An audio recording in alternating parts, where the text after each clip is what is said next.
Treba da rade dodatne ispitivanje. Ma kakva dodatna ispitivanja, bre? Dobro sam.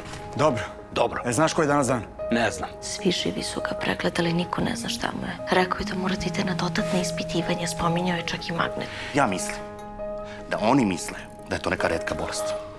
Pa šta kažu?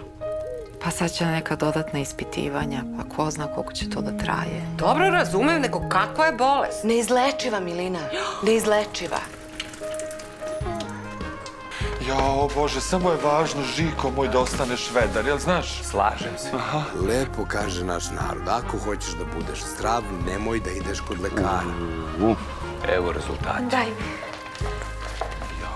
Daj to u meni.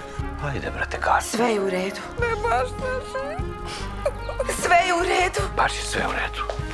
Žiko, kako si? On kaže, dobri moj Lale.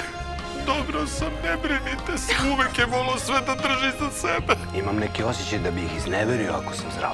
O, Bože, što mi žao. Te šta ga dočeka? Milina hoće da skuplja pare za mene. Stvarno mi žao. Oni me već oplakuju uvek. Grote. Samo psihički da ostaneš jak, molim te.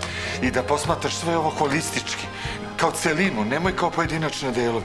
Samo da vidim, molim. Moramo da smislimo nešto lepo i lagano da se iz ovoga izvučemo.